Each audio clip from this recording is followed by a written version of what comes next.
Alright, welcome everybody to my NASCAR 25 career mode. We're going to get started with the Discovery race, and this is the race to see if you can, I guess, get discovered and get signed to an Arca team. So, there was an intro beginning with Dale Earnhardt Jr. that we didn't include that. I didn't capture that for whatever reason. I'm not sure, but the first race you're going to see here is, I think it was a race at Daytona, and you kind of start in the back. I think you got to finish in the top 10 in order to get discovered. So that's what we're going to do here. You're just going to see me trying to work my way through the field. A little bit of bump drafting. It's coming a little bit hot right there. Kind of slide to the outside. Now, mind you, I'm using a controller for this. I should probably invest in a wheel. I think I'd have a little bit more control over the car. I forced my way to the bottom there and through. There's 6 laps in the Discovery race. We will probably show all of that. And then as we get on into the career mode, we will show bits and parts of the races, more of the exciting parts, because I'm going to be showing the setup that I'm going to do for each race. I'm going to show you my paint scheme, car setups that I'm going to be using for this career mode. As we are sitting in the top 30 right now, kind of just having a tough time controlling this car here on lap 2 with Arca Series. You can see right there, I just get extremely loose. Go below the yellow line, don't make a pass. I think we're in 22nd, 23rd. Right here is worked on the front stretch of lap 3 now. And again, force my way to the inside. I'm playing with the camera view. I'm trying to figure out, it's easier for me to control from inside the car, looking at it from this angle. I do think I end up eventually settling on using the interior view for restrictor plate style racing, and then for some of the other traditional tracks, I think I just use this here for better control of the car. Again, we'll be looking to add a wheel as I get into the wall there. It slows me down, but thank God the draft is there so I can pick it back up. But I think we'll be getting a wheel as we kind of move further into the career mode, just for better handling of the vehicle and overall better, control and ability to race with the AI. So we've fallen back a little bit. We're back in 26 now. Again, I think we got to finish in the top 20, I think, to top 20 to be discovered for an Arca Series. No, I guess it's top 35 is what it says there.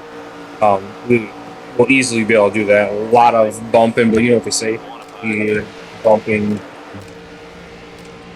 is racing.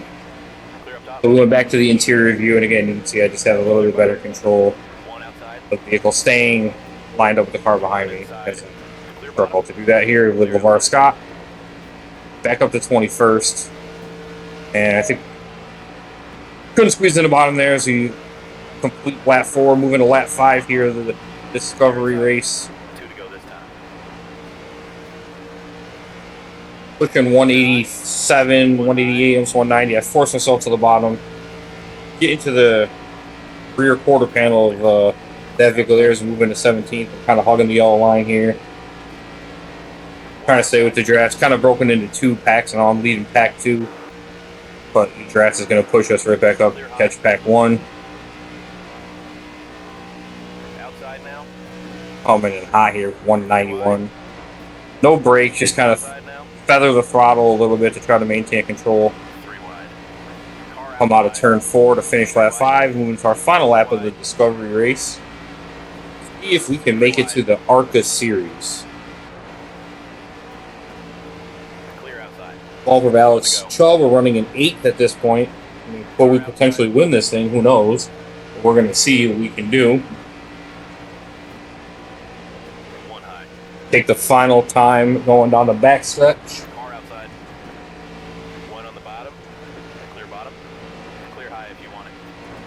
Racing is tight. Pushing on the back stretch here at our final lap at Daytona. Almost lost and got spun out right there. Went real low. Came up real high. find my way back on the track. We ended up losing about 5-6 spots there.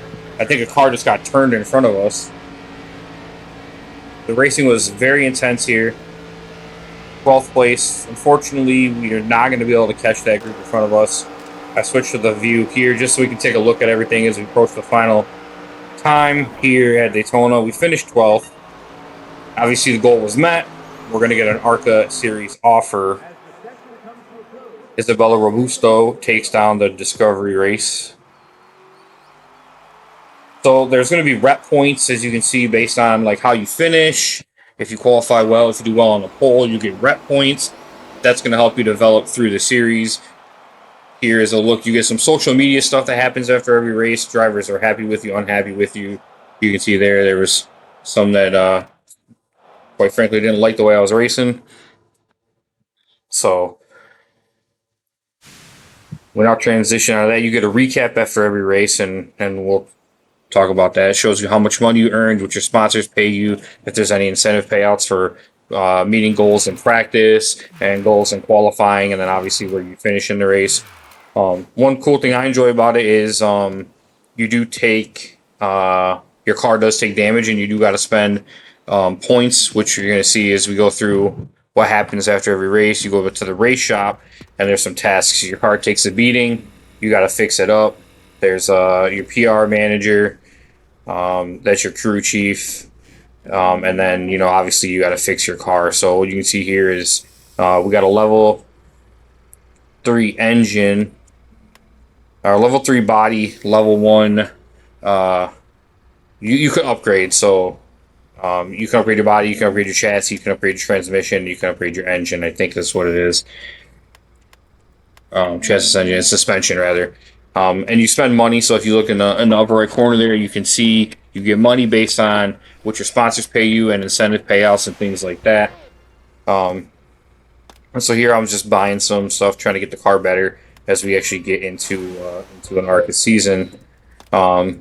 Then up there at the top, you see WP. Those, I believe, are your work points. And then you have your rep as well. So your work points is what you need to use to fix the damages on your vehicle. There's recommended fixes if you just want to let the computer go ahead, the AI, go ahead and determine how to fix your vehicle. Or you can then choose to custom, and I like to do custom. And then here is where it tells you exactly how many points it's going to cost and what percentage, I guess, of that's going to be fixed. So as you can see, if I spend more points, I get 100% fix on the chassis. And then if I spend less, it doesn't fix as much of it. Ideally, your goal is, of course, to have those at 100% going into every race. That's going to give you the best option in handling for your vehicle.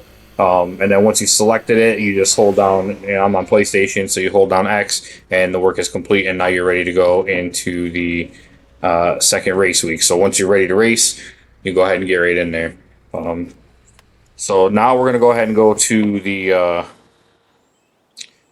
customization. Oh, there's your rep, by the way. So your reputation that you earn in every race, as your rep climbs higher, you get the ability to kind of skip levels. So you can potentially jump from Arca, or you can maybe even jump over the Truck Series, go right to Xfinity. Or if you're in the Truck Series, you might get an opportunity to jump over that and go right to the Cup Series.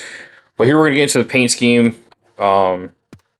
Obviously, we're in the Menards Arca Series, so we are going to go ahead and show you the paint scheme and what we're working with. I may speed this up so you can see, you're not going to sit through everything I got to do, but this is just customizing your vehicle to what sponsors you want to have, what color scheme you want to have on your car, the certain designs you can do. You'll see it once I apply the paint colors I like here. You can do camo, you can do diamond, hexagon, stars. I like the star pattern. You can do all sorts of different customizations with the numbers, italics, reverse italics. Again, there's tons of sponsors you can choose from, which I didn't figure out until just a couple days ago. This video, when you're seeing this, is going to be 2 or 3 days after the game has come out. So on day 2, I kind of figured out that there's all sorts of different sponsors you can do. So this it's kind of cool. It gets a little bit, I don't want to say it's in-depth, but there's a lot of different things you can do, a lot of different color schemes you can do. For your vehicles, you can set up multiple ones. I think there's 4 schemes you can do that when you get to race day. I think you can choose which one you want to use potentially. I could be wrong. I haven't gotten too far into that, so don't hold me to that. But again, this is going to be my run through the career mode of NASCAR 25. Go ahead and like the video, subscribe to the video, follow along if you're interested. I'll go ahead and speed this part up as we get to the end. Come back for episode 2 where we actually get into our first couple races of the Arca Series.